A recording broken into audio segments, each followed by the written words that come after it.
Indeed, it's time for that Monday Night Delight. What's up, Flobo After Hours? We're exclusively streaming on Facebook, YouTube, Twitter, and Twitch, and all of that jazz. Of course, I wear my Mets jersey because the Mets won the Subway Series this weekend. And I'm feeling 125%. Before I get into this episode, number 61 on the docket, I want to thank everyone out there who are members of our Patreon. That's right, patreon.com/Flobo Boyce. That's the way you want to hit up. You call it the Boisterous Crew. You can unlock bonus content, interviews, show notes, lost chapters to creative writing project, and so much more. Patreon.com/Flobo Boyce. Those are the Boisterous Crew. So I got to give a big shout out to members of the crew right now: Christopher C., Chrissy H., ACH, Edric P., Oliver E., Princess Leia, Matthew C., John W., and Richard R. You make this show a reality. Now, as always, I am not alone. You guys are in the chat. I want you guys to be loud and proud because we'll be having the time of our life. My guest is an actor, but not only that, a funny one at that. I mean, I was watching his videos. I was like, damn, you can see his chiseled good looks. His coiffed hair, just everything's in place. I'm just so jealous. I said, you got to be in the show. Give it up for Nariani. How's it going, sir? Thank you, Flobo. Pleasure to be here. I'm glad you're here as well. What's going on, man? How's life? It's a Monday night. I mean, do you have Monday night traditions, or just kind of a weird thing you do for this? Monday night, I'm typically still getting over the weekend. I tend to avoid crowds, so then I always end up going out on Sunday night. It's just my thing. And I found that a lot of people that work in the restaurant business and clubs and stuff, they tend to work, really hard on Friday and Saturday, but they really go all out on Sunday. So when you tell your friends, I'm going out Sunday, they're kind of like okay with it. Yeah, I think a lot of my friends they tend to work in that industry as well. They tend to work in the hospitality industry, so I do end up going with them. Okay. But that's what Monday is. Monday is a lot of recovery time. Props to that, man. We can recover here and after hours. Before we went live, we were talking about where you came from. You actually moved to Los Angeles this year in March, which is crazy because the pandemic was still going on. Talk to me about that, man. Yeah. I moved in March. It was right in the middle. Things were just starting to get a little bit better, but the best thing about it was the flight here from Boston was $19. The Airbnb was $14 a night. For like a room, a bathroom, everything was really cost effective at that point. Everything's 100 times more expensive now. But I did, I always said there's no better time. When I felt like I was ready to go to LA and pursue my career full time, the new career, that was the best time to do it, March. It just felt right. So I upped and left from Boston. So you were acting in Boston, or did you move to Los Angeles to do acting start here? No. When I was in Boston for about 10 years or 11 years, I was running my own company, actually. It was an energy efficiency construction company. But, the more the company grew, the more I felt like I was, not really using my gifts. That I think everybody's been given one gift. Yeah. That really makes them who they are. That's what makes you really unique. And I think if you look back at your life, if you don't use that gift to make other people happy, I feel like you're going to be very miserable. I was really miserable for a while, especially the last 2-3 years before. But I was hanging out in a hotel lobby, and someone came up to me and asked me if I wanted to be in a movie or in a TV show then in Boston. And I said yes, because I was, kind of ready to take on anything, really. And then that's how I got started with this career. And then I decided to go to New York. I went to New York first. That's when the pandemic hit in March 2020. So things got bad. I left. I felt kind of dejected. Like I'd worked up to leave to go to New York. I had to go back to Boston. But then everything happens for a good reason, I feel. And the reason was because I was meant to be here in LA and to have these shirt buttons open. All right. Yeah, that's like an LA thing, a Miami thing too. Just get that tropical vibe. Straight swag. I respect that. So when you say your gift, did you always have your gift? Did you acquire your gift later? Or when did you realize what your gift was? When did you decide to use it? I realized only the last year or two, but I used it my whole life. I mean, I was always a class clown. I was always making people laugh everywhere, all the time, mostly at funerals. But, always. It was just my thing. You got a hard funeral set? No, I always end up taking really serious situations, Yeah, and I can't help it. I can't help but laugh. You know, it's yeah, that there's that was one of the things as an actor when I first started acting is everybody around me would do an amazing job because I went to New York. I was studying method, and you get all these actors who are working really hard to push. Like you could see the vein on their forehead as they're trying to push out one tear. yeah. But for me, no matter I thought about the worst things possible. I would just start laughing, man. It's just how I am. I can't take life seriously, unfortunately. So I think it's always been there. I do stand up and Yeah. perform that way, but acting freaks me out because of memorization. Like, what's been your tips and tricks for that? Because I feel like that to me always kills me. I've done one movie so far, and I did a play. I did a movie that they're trying to sell on Lifetime now, and then it was a lead role. That was a good thing.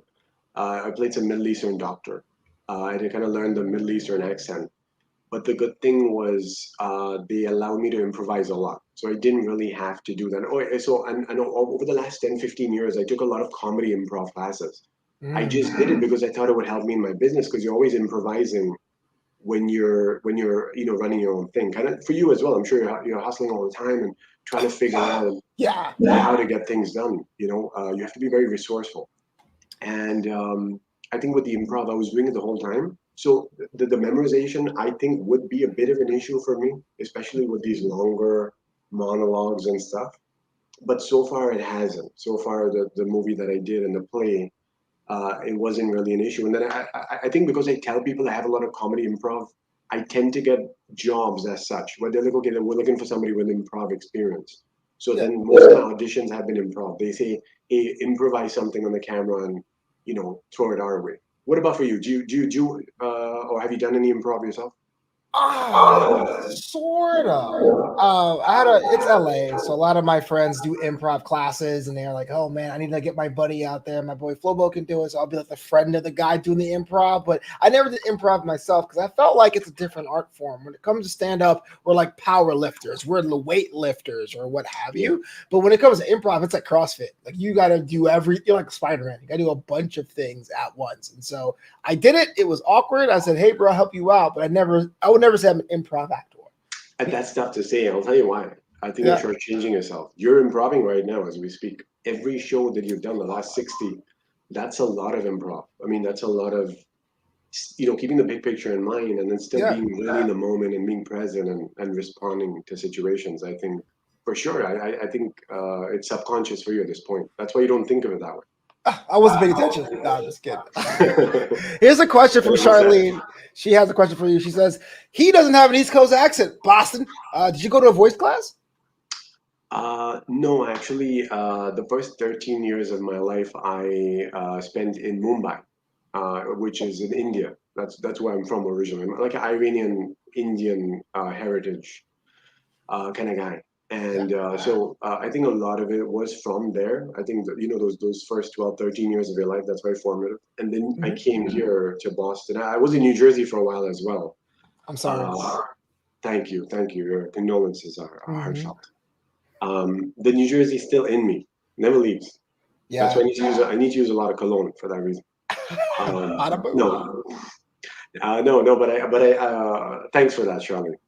That's where the accent. I think it's a mix of Indian, New Jersey, Boston, and definitely LA. LA is home now. Yeah. I've been When using you a go lot of out, LA things. when you go out for roles and they ask you like ethnicities, you just like say all of them. Like I could be whatever you want, bro. Like how does that work? I think as an actor, you got to apply to. It's less about the ethnicity for me. It's more about the energy of the character. Like I see that they're writing it for, let's say, a 50-year-old African American or a 12-year-old Asian girl. It's more about the energy of the character. So I think a lot of times they rewrite it as well because they may see an actor. It's about what can move the story forward. What's the actor's energy? So I go for ethnically ambiguous. That's a Mhm. category now that's being pushed a lot, or mixed. Um, and then it's more about the energy though. It's about, is this guy aggressive? Is he more human? I like to show vulnerability too, but I do play a lot of villains. I've been playing cheating boyfriends, cheating husbands, murderous husbands. That's been the bulk of it. So a lot of range, obviously. Does that concern you? You're kind of like another murderer. Are you kidding me? No. I think because we're all typecast. There's no way around it. I think the key is as long as I'm grateful that I can keep working and I can keep getting better at murdering people. Yeah. Like the first one I did, it was really over the top.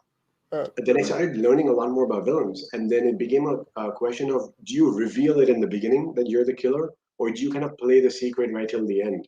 And I didn't know all these things. I think it's more of the more you do, the more you learn. So I like that. I think I'd like to master one thing. I believe like in the 10,000 hour rule. You keep doing something until you become so good at it that it becomes second nature to you. okay. So, Enough of that stuff. Let's talk big picture.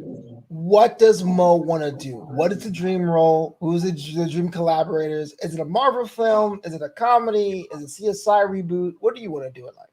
Like comedy? uh, I hate to admit it. Honestly, for the first time in my life, I'm very comfortable with the fact that I really don't know. I don't know. Mhm. I think of doing an indie film with someone like just me, the director, and 3, 4 guys going out there and shooting in the middle of the night. That's exciting. I love plays because you spend time 3 or 4 weeks, sometimes 8 weeks with people doing a scene over and over. I love podcasts like this, talking to someone like you. Um, I could do this all the time because I love connecting with other artists, whether in character or out of character. I don't know. Right now, I'm just happy to be here, man. I walked away from a lot of things. Like I walked away from my business. I didn't try to sell it. I just walked away. I helped everybody get jobs and moved on. Sold my house. I was living in the suburbs. Sold my car. Just bought a one-way ticket and came here because I just felt like LA is where I belong. And the moment I landed, I felt at home. Right? I was in Inglewood. That's where LAX is. So I rented a car. I was driving a car. The car was like $5 a day at that point. And then I was driving this car to the Airbnb, and I just opened the windows, and I felt at home. I've never felt at home anywhere else in my life before. So I don't know the answer, what I want to do. What was that talk like with your family? Like, we're going to Los Angeles. Are you crazy? Are you nuts? Let me pack with you. What was the vibe when you said this is the next move? I think they've known over the years that I'm pretty crazy because even to do what I did to start the company and a lot of other things I've done in my life, I've always kind of gone against what other people may have thought was conventional. But I think, like for me, existentialism runs my life. I think you are responsible for your own environment. Like the way you view the world, not society, creates it for you. That's how it's your choice. So most people they just got out of my way. They were like, let him just do his thing. That's just how it's going to be.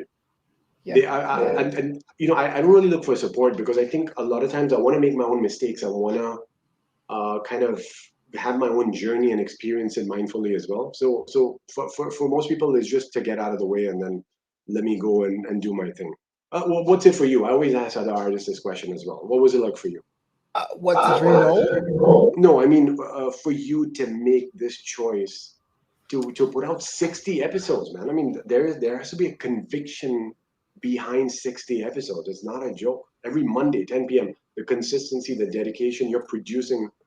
Yeah. There has to be a passion behind that and a belief. What's it for you? This guy's asking the deep questions, man. Well, After during 10 p.m. only.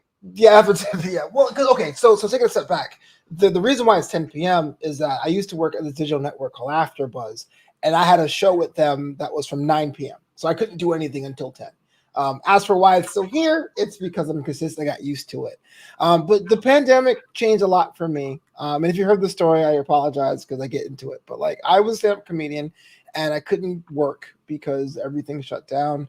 And I started doing podcasts, and that's what it's New Amsterdam Radio, all the stuff. But it's funny you mentioned about this one specifically because logistically, it's the most difficult show to produce because it's Monday night at 10 Pacific that I can't get anyone on the East Coast or even in England because it's 6 a.m. over there to do the show, and it grinds on you. And sometimes you get like 4 views. You're like, what am I doing this for? But when you think about the big dream I have as an entertainer is to host my own late night variety show. Now I know late night shows are taped at 4 o'clock in the afternoon. I'm not dumb, but the idea of having that environment, just ask like fun questions, to be able to rap with people from all walks of life, to have a live chat, tell me if I'm messing up or I do names wrong, and playing the games and stuff, like all of that is just a little slice of the dream every Monday night. Now I forget about that when I'm calling up celebrities or calling up guests and they bail on me or they forget my emails. But when I'm here doing it, I'll keep doing it. Why not? That's great. So it stays in you, right? You have this vague sense of ambition that stays in you. And obviously, there's a crystallized picture that you're going to do the late night concept, but that's changing a lot as well. Yeah. So when I was a kid, this is a dream that's been around for 15 years. So when I was a kid, it was like I wanted to be Flip Wilson. I wanted so variety. So I wanted to be Flip Wilson. I wanted to be the first Wayne Brady. I want to do that. What we're seeing now, things are not as linear. No one sits down and watches Jimmy Fallon. No one watches SNL anymore. So it's all about snackable content. But to do that, you have to know how to write that. So this is why if you look on this show, I have I have a format, right? So every week is the same format, or I make sure I get a question in there to make it so it's like fun and interactive. I do the game at the end. So those kind of skills and reps that if I ever got a job somewhere and someone goes, "Hey, can you write this desk bit?" Oh yes, I have a game segment. Do you know how to carry this interview? Oh yeah, I know how to do it. I've been doing interviews every week. So it's like a training ground, but it's still a fun training ground. Yeah, absolutely. Oh, here's a question. Would you ever continue to do the training ground where you continue to put out the effort if you didn't have that? Like, I always wonder if everybody's outcome based, or is someone just like, hey, listen, I enjoy the activity, I like being here. What do you think? So there's a lot of parts of my digital network that I will get rid of. If it was like, if it became too much, I can see myself doing new AmSim, say twice a month or whatever. But there's something about this particular show. That's why I call it the flagship, because it came out by accident. If you go back to episode 1, I was in my room in the dark talking about news stories. And then I had guests on the show. We talked about the news because I wanted to have like this serious political thing. It was like July 2020. It was a big deal. Yeah. Then I realized my friends didn't really read the news, the losers. So it kind of shifted. So like I'm always learning stuff here. I love doing it, and it was cool because people know I'm here on Monday nights. Like I'm not running the streets.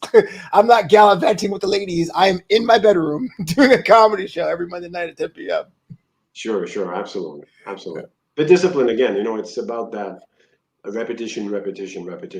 But still keep it fresh. It's not just about getting it done. It's not a checklist. It's about living through it, being there and creating as well.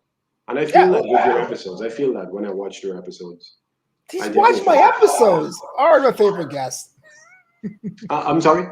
So you are watching my episodes. You're already my favorite guest. Yeah, absolutely. I mean, the gentleman who was here last week, he did the 60th. And he'd been on a few others, right? He'd been on the James Lott Jr. Yep, exactly. And he brought a great energy too. I think you get better at picking guests as well. I mean, you messed up today, obviously, but you get really, really good at picking a good guest. So that's important.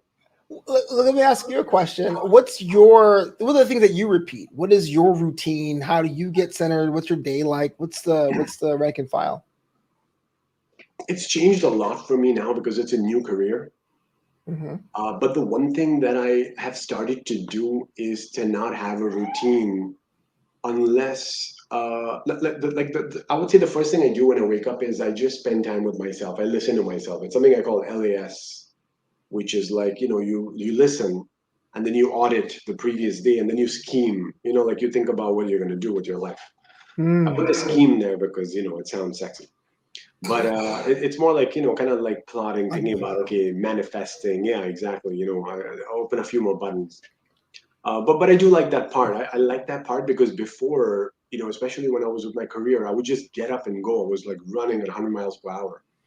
But now I realize that freedom for me is the biggest asset. It's an absolute wealth, a bucket of wealth to be able to sit down and listen to myself. Because then I can think about, okay, is this a role that I'm interested in? But I find that I'm very outcome driven, to be honest with you. I wish I was someone that did it for the process. That's why I asked you that question. But I find that if I'm not excited about a role, like I was actually excited to come on here tonight, right? I wanted to talk to you and I wanted to be a part of this show. So I actually got out of bed. I took a shower. I decided to look good enough to be presentable. Otherwise, I had to do it in the dark with a black screen. But there are times when, honestly, in the beginning, especially when I came here, I was saying yes to everything. Then I feel like I don't feel that drive. I don't feel like I want to create. I don't want to be around these people or whatever. So because I'm outcome driven, what I do is I listen to myself in the morning and say, hey, listen, honestly, buddy, no judging, but do you want to do that or not? And then, it takes a while to, uh, accept the answer and then find an alternative, but then it drives me through the whole day, or even through the week. Yeah. I found that was helpful for me. It's literally holding yourself accountable. Here's a question from Tammy Govea. So great that you're listening to the show. She says, your vibe comes off as someone who makes life respond to you rather than you responding to life. What are your expectations from life? Ooh, that's fire.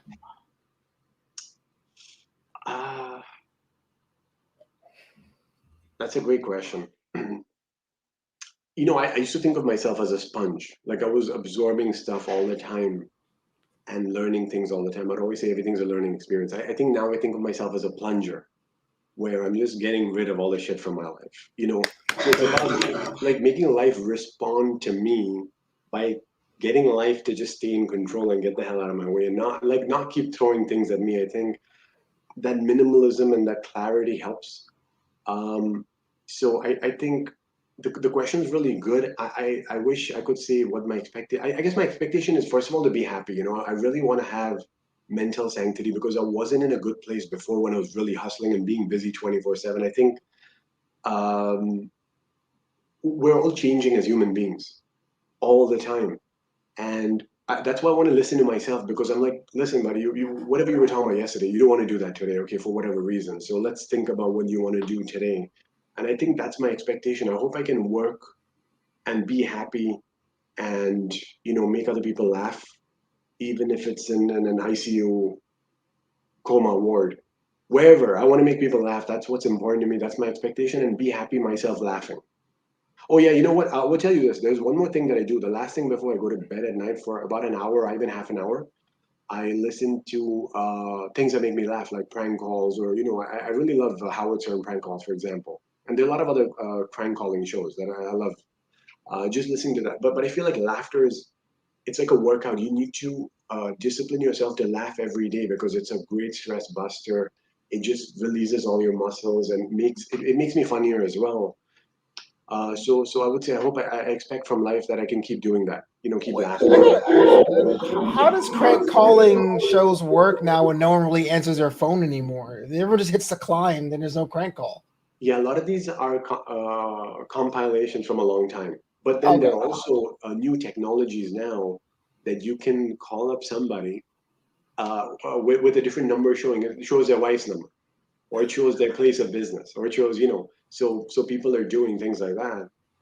There was Ownage prank calls, for example. It's a popular YouTube channel, but I listen to a lot of those calls. I just love laughing, man. I just think it's important to spread that joy.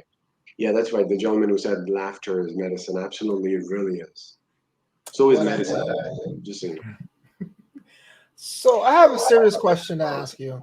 And if you don't want to share, it's totally fine with me, but I have to do it. I have to get that Emmy. What is your skincare routine? I am jealous, brother. You have perfect glow. Is it like an exfoliation thing? Do you moisturize? I mean, honestly, first of all, I don't do anything extensive. Usually, I just start the day like with a little bit of rose water, and then I like all these guys who take a lot of time. I don't get it. You got to be in and out because we're busy as well as artists. So a little bit of saffron, coconut oil is the secret. Obviously, you put your head. 15 minutes. I put my head in the oven. It helps a lot. It kind of sets everything down. Then you use just a mist spray, rose petal, and then I freeze it for a little bit. My head again, I put it in the freezer. So quick, just basic, in and out, dude. We're busy. Look, all these guys with all these extensive routines, I don't get it. I don't have that kind of time. You like making gin, rose petals, saffron, the oven baking? Well, just for this show, just to be on this show. Yeah. Usually it's no, it's usually like sandpaper. Oh, oh, okay. Can we talk about the play Get a Job? I saw a little bit of it around the interwebs. The I'm so play. sorry. Well, you know what, man? It was No, interesting. it was a great show. It was interesting, and I saw some of your clips there on YouTube. You're starting the content play as well. I understand now more than ever when it comes to content creators and creative people, it's about having the calling card, having the stuff already stored. What's been your process to get things online that people can see you? That's a good question. If I could tell you what I've realized over the last few years is the most important thing is the writing. I think writing is the key to a good product. I mean, you need to have a good concept, a good story to begin with. David, thank you, my friend. It's also my secret is low def cameras, so nobody can catch the. But anyways, I feel like good writing is the key. You need to have a good story to begin with, and then second of all, which I still haven't mastered, but I think it's to get that story in front of people who would like that story.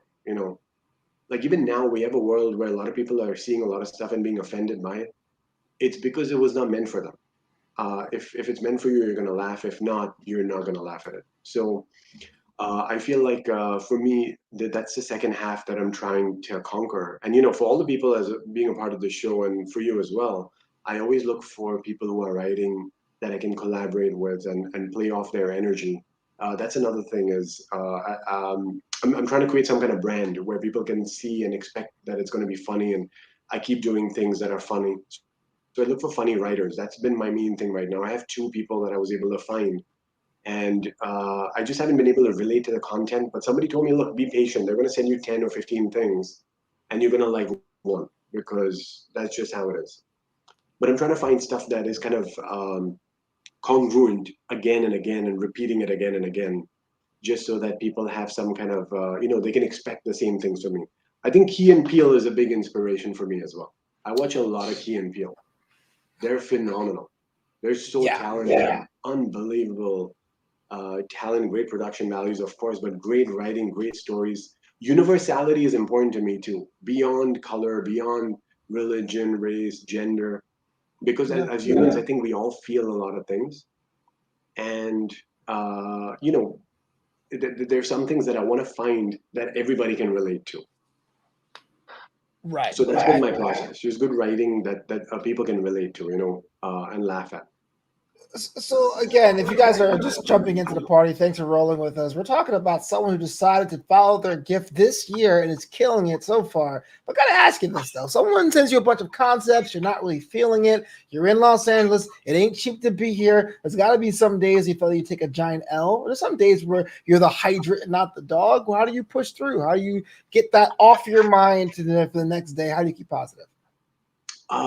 Great question. That happens a lot. I was going to ask you the same question actually, but um, I think what's been helpful so far is the way that I turn to myself. Like I listen to myself because I'm like, okay, listen, what's going on? It's something with you. It's in your mind always. The world hasn't really thrown you a new curveball necessarily.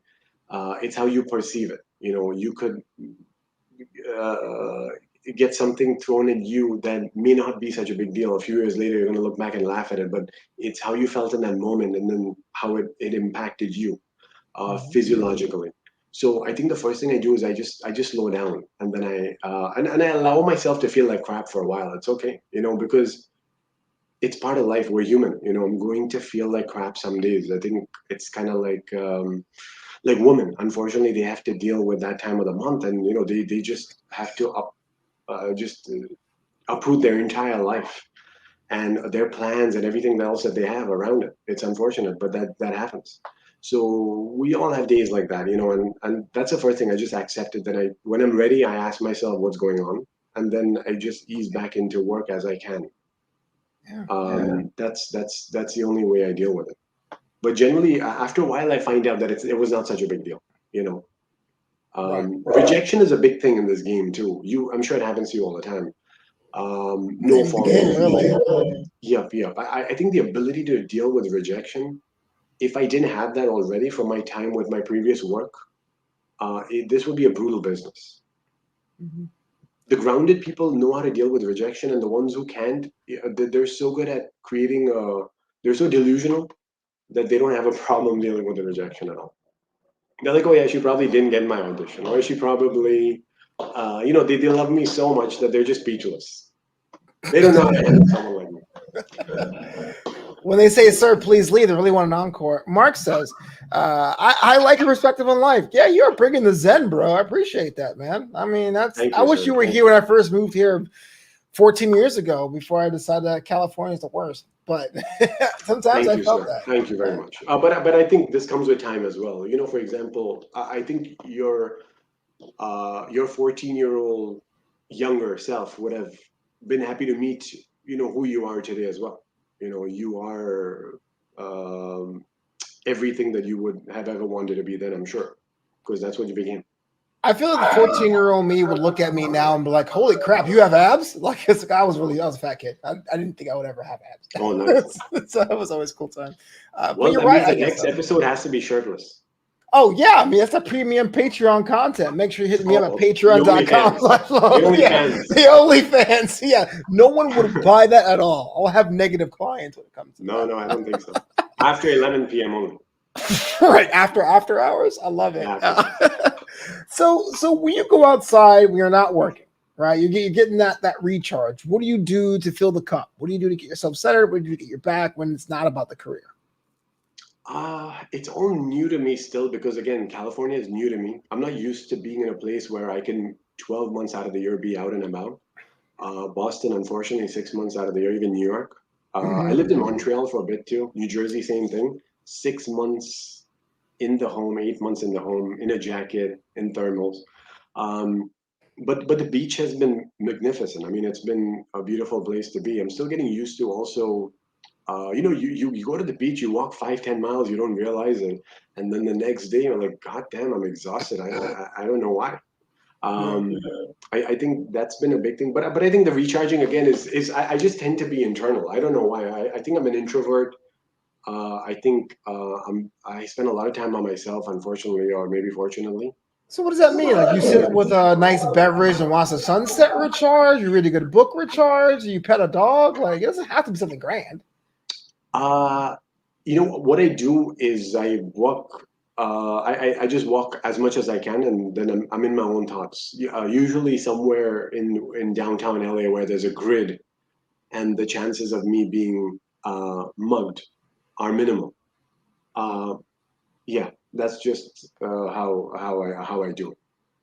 That's why the beach helps as well, because you can spend a lot of time at the beach and be internal as well, and then every now and then you look up and you have to admire life. You have to have gratitude for how beautiful the place is. Santa Monica, man, there are these just cliffs that are etched in beautifully. The highway is running right by it. It's magnanimous. I mean, it's beautiful. I have no words to describe how beautiful it is for me. So you're here forever. You're locked in LA. You're in Angelino.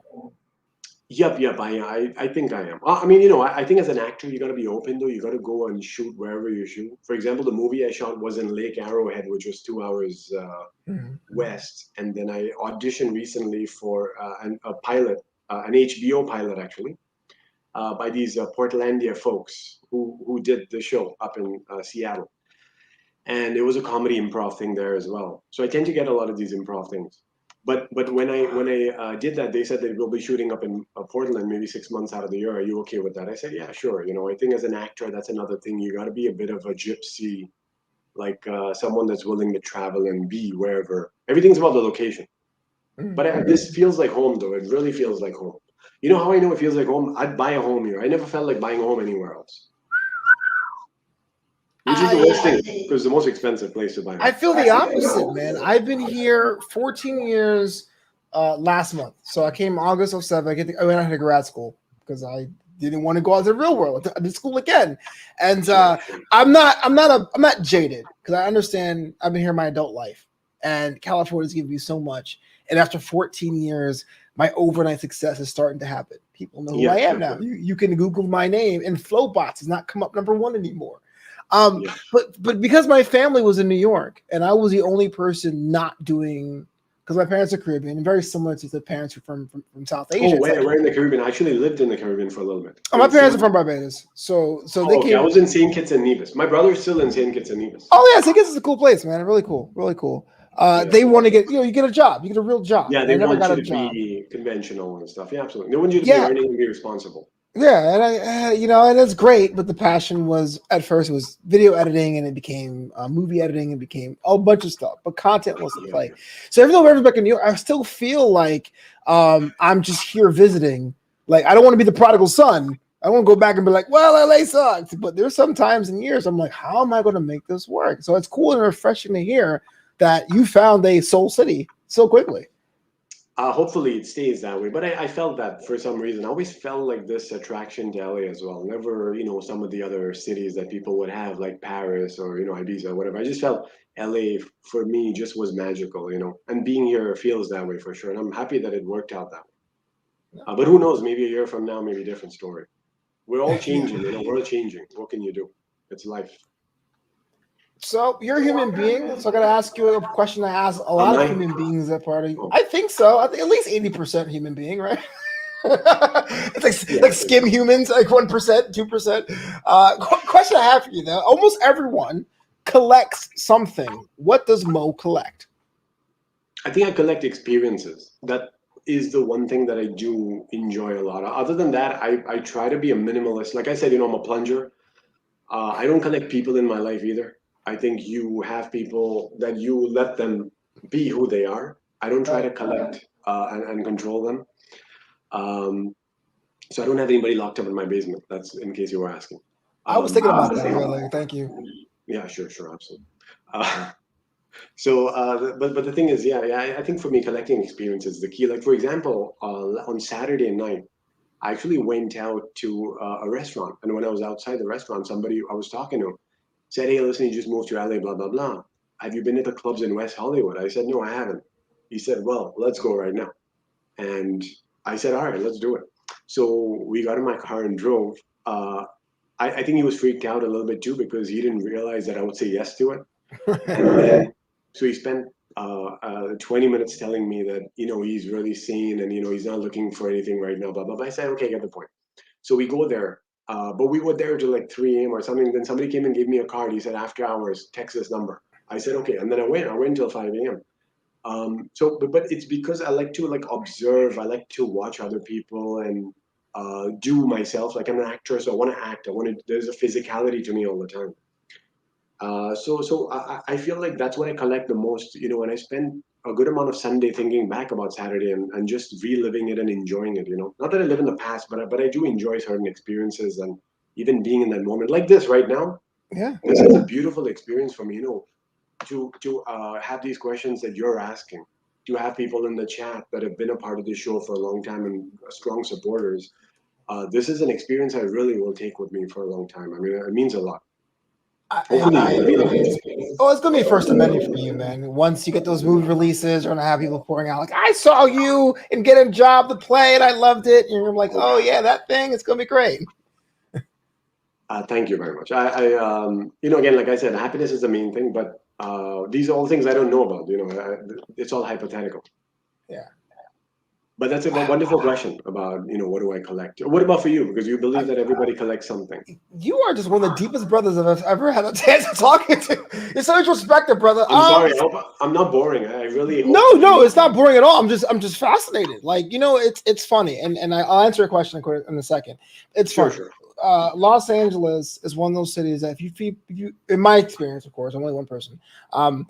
People who live here or who are born here are the most dopest people on the planet.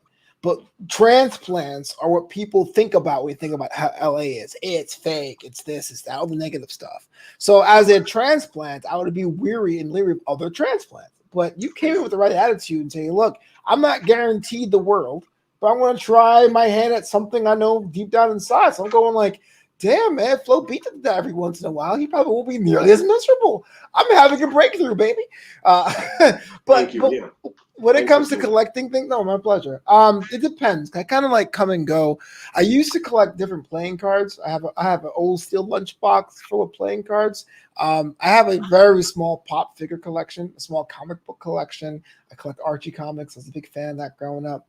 I'm starting to collect posters of things I've done. It's kind of vain, but it kind of keeps me reminded like what I've done and stuff. Like there's a thing in that Voyage LA does. It's basically it's a scam, but they ask your creative friend to be shout out and shout out LA. I bought the Sure, sure. printout. It's on my wall. It's like that could be me one day, or my old Yeah, yeah. comedy album posters. I have that on the wall. So it's a lot of small collections, but I like the fact that now I'm at the age and resource to go. Hey, why not? I'm gonna try it out.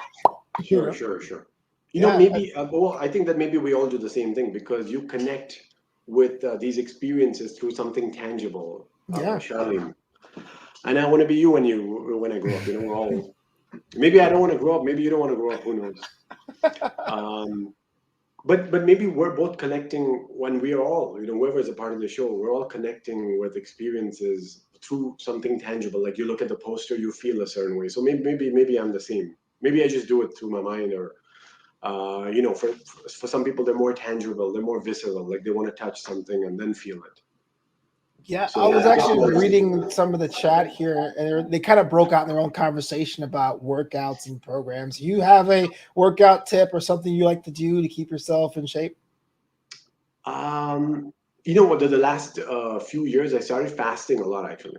Oh, And me I too. started I found that it's very helpful. It keeps my mind clear, and it makes me control a lot of other areas of my life. That's been very helpful.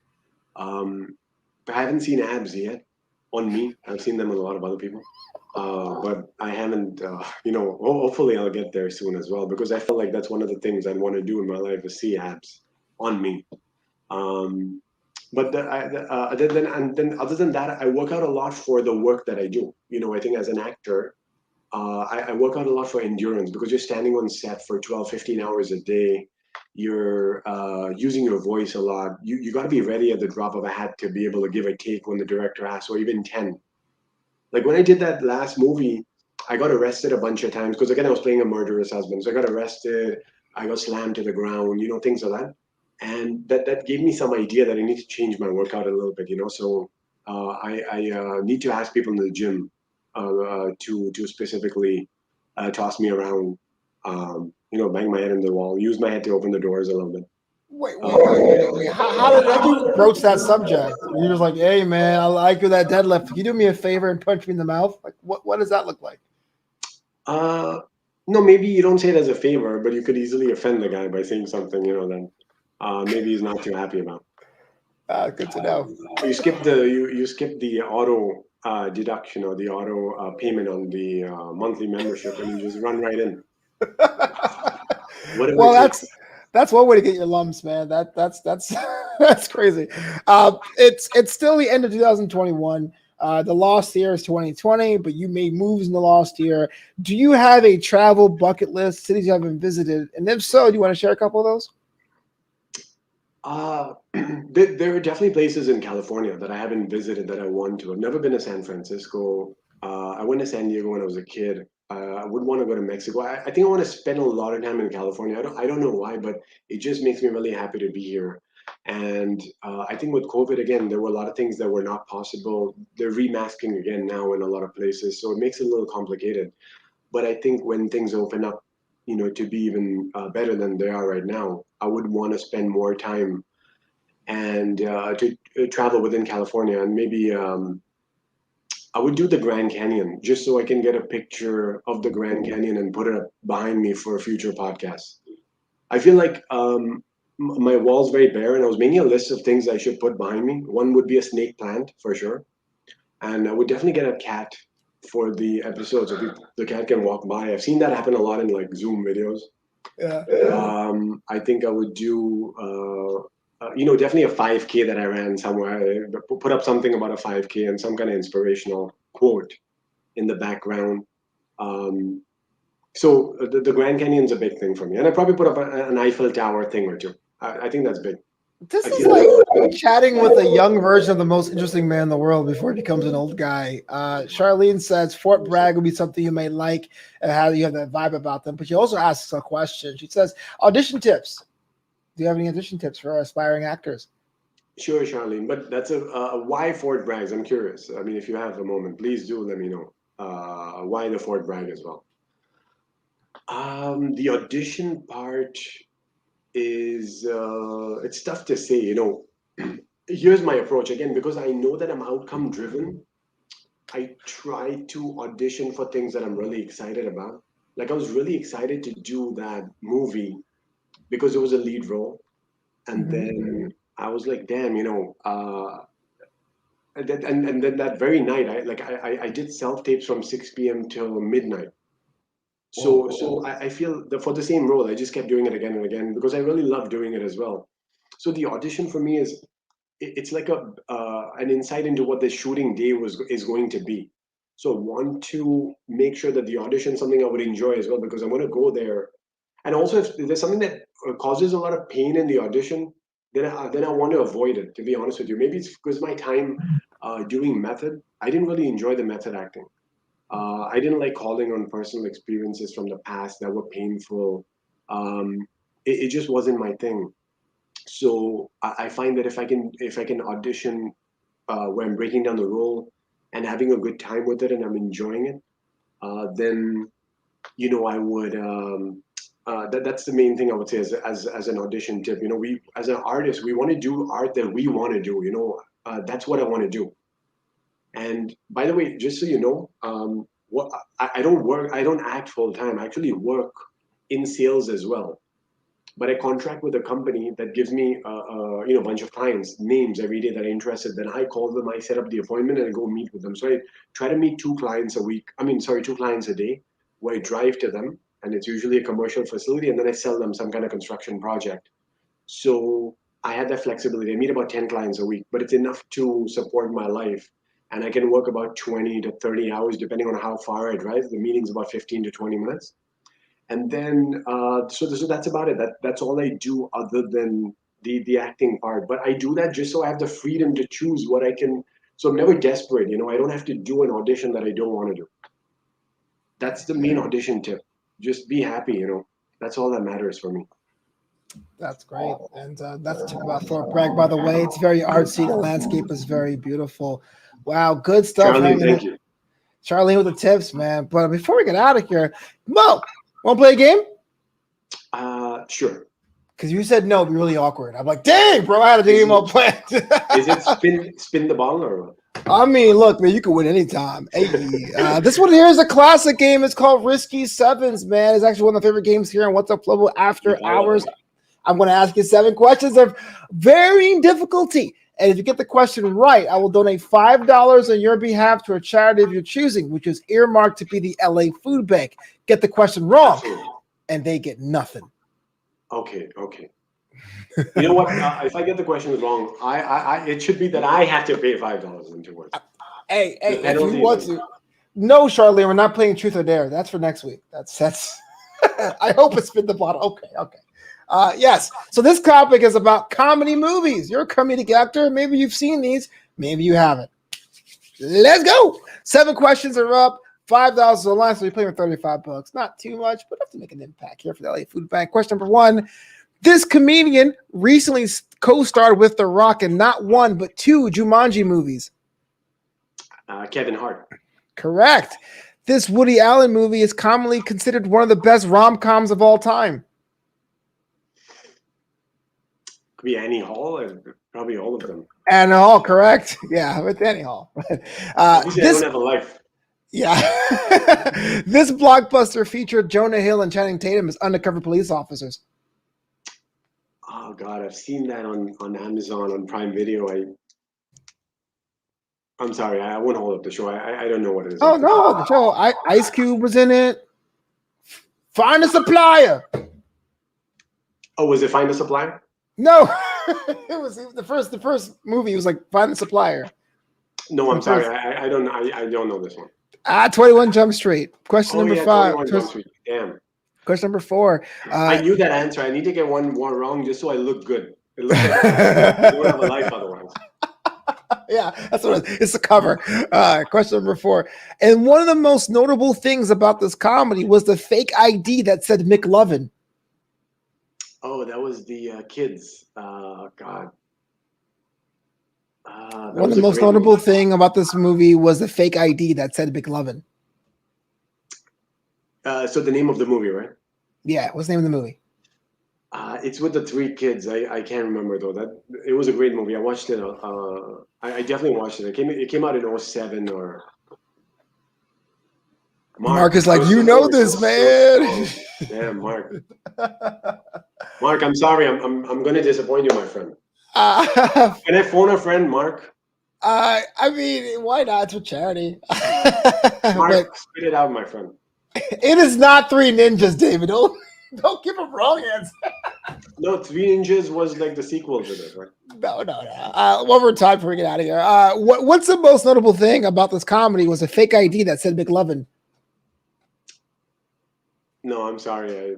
Super bad, Mark. Super bad, correct. Phone a friend, Mark, come thank through. you. Question number 5. The LA Times once said this Eddie Murphy movie is one of the worst box office flops of all time. Was it the one with De Niro? Well, that wasn't a comedy, but yeah, that was Righteous Kill. That was another bad one. But this LA Times once said this Eddie Murphy movie was one of the worst box office flops of all time. Could it be the Doctor? I thought the Doctor Doolittle did very well. I can't remember. It did. This one would be The Adventures of Pluto Nash. It's okay. You got $15 in the bank for the LA Food Bank. Final 2 questions. Here's a chance to get some extra cash for the LA Food Bank. Question number 6. I'm gonna focus. We're focused. It's not that serious. Don't focus. Number 6. Will Ferrell's character ate lots of syrup in his comedy classic. Old school. Will Ferrell ate lots of syrup in this comedy classic. Elf. Oh, there it is. That's a correction. Thank and you number for that second chance. Yeah. And number 7. Which movie had the tagline 5 good reasons to stay single? Debbie Does Dallas. Was it? No, it was Debbie Does Dallas too. I'm sorry. Yeah, Debbie Does Dallas too. Finally, it's an older one. Which movie had the tagline? It's a romantic comedy. 5 good reasons to stay single. Wasn't Debbie Does Dallas a romantic comedy? I laughed a bunch of times in that movie, but it wasn't a romantic comedy. It's a big thing in our home Christmas every year. Are you good for final answer? Or? I'm sorry, the humor is a cover up. I don't know the answer. I'm so sorry. 4 Weddings and a Funeral. But Debbie Does Dallas is very close to that. Cool. Yeah. So you have did it $20 for the LA Food Bank. Here's a chance to double it if you want to. This is double or something. So if you get the question wrong, $20 goes to the LA Food Bank. But if you get the question right, $40 will go to the LA Food Bank. Do you want to do that? I'll do my best. Yeah, absolutely. All right. This one is generous for this. Well, it's for charity, baby. Yeah. So yeah, I'll do my best. This one here is so easy. I swear, Mo, if you get this one wrong, I'm adding really. Way to set the expectation. Let me make sure. This one's really hard. Nobody's ever got it before. But... No. This was so easy. Yes, the hardest question ever. This comedy movie contains the iconic line, "I love lamp." Lamp. God, that sounds familiar. Mark says, how come the questions was not based on a kind of scary movie? You know what? I should have. That was a classic. Oh, my bad, Mark. This movie contains the line, "I love lamp," spoken by Steve Carell. Character Carell said. The 40-year-old virgin. No, the answer was Anchorman, but that's okay. We still got $20 down there for the LA Food Bank, which I'll donate and tag you when it happens. Thanks for playing Risky Sevens, but you did pretty good. Thank you. With Mark's support, Charlene, the whole team. I mean, everybody was fine. Yeah, Tammy Govey here being like the 4 Weddings and Funeral crowd. Like, yeah. Yeah, if you don't know Tammy Govey, Mo, you gotta follow her content. She is a delight, an amazing person. Absolutely, I will. Yeah. Charlene says, I want to go to Christmas to your house. I don't think you celebrate. Do you celebrate Christmas, Mo? You don't do holidays. Do you do holidays? I do them. Nobody does them with me, but yeah, I do them. Oh, No, okay. I do all of them. I mean, if somebody invites me, I would go over anywhere. And, Yeah, I'm the same boat. It's about Yeah, the I'm people. the same boat. It's about the Yeah. people. Are you not like festive unto yourself? You're not like getting like the merchandise or anything. No, I never got the tree or Okay. Yeah, because you said yourself a little earlier that you're like, I'm minimalistic. I don't see you being like, commercialism. Yeah, like for example, yesterday was my birthday, but I didn't do anything at all. Nothing at all. And I was really happy not to do anything at all for the first time in a long time. You had a birthday yesterday. You didn't let me know. I feel we could have been friends, man. I could have got you something. Well, I said it now because now that we've spent this time together, I feel like every birthday I would want to celebrate with you and everybody here. Thank you. Man, thank you. You're a smooth brother. Mo says Mo is soothing a glass of Stella Rosa. Mark says. But Stella Rosa is not soothing from what I remember. I never had it. The seventh glass isn't. Oh, the seventh is the worst. You gotta stop that. So maybe I'm like the first one. Mark, thank you, Mark. Yeah, for sure. Well, David, I felt I learned a lot about you, Mo. If I wanted to follow you online, connect with your content, how do I go about doing that? My Instagram now that I've been working on, Kirsten, thank you. Happy birthday to you as well. It's at Mo Nariani. That's my Instagram. And then that's where I've been posting a lot of the clips. And I hope to have a clip for Halloween, which is the only, I think, holiday that I celebrate. Because I like dressing minimally on Halloween. So is all your things like sexy things? Like I don't understand. What sexy for me, other people have to suffer through it, but yeah. Right. I Gary, when the next Halloween, when you finally find those abs on you, it's gonna be a wrap. It's gonna be a wrap for 2030. Done. 2030. It'll be a hot 9-year plan. I believe in big goals, long term, long range. Yeah. 2030, man. It's like a climate change plan. Like I commit to one ab 9 years from now. One ab a year. We got to get out of here, man. It's been a lot of fun hanging with you, Mo. I want you back in a future episode because I want to see if you ever met like a president or a queen of sovereign nations because you're just one smooth brother, fellow. One smooth brother. I mean, Ronald McDonald, who's bigger than most of these places. Oh yeah, absolutely. Well, 40,000. Wassup Flobo After Hours. We'll be back here next week with Steve Kaufman. Mo, last word before we get out of here. What do you got to say to the fans out there? Thank you. Absolutely. From the bottom of my heart. To you and the fans, the entire family. I feel like it's a family, not just because every week they're on there and they're writing things and supporting the guests. So thank you all. Oh, yeah, absolutely. Charlene, vice versa. I say, man, we got to get you back here. But you heard the man. I'll be back here next week. But until then, After Hours are closed. The bed is still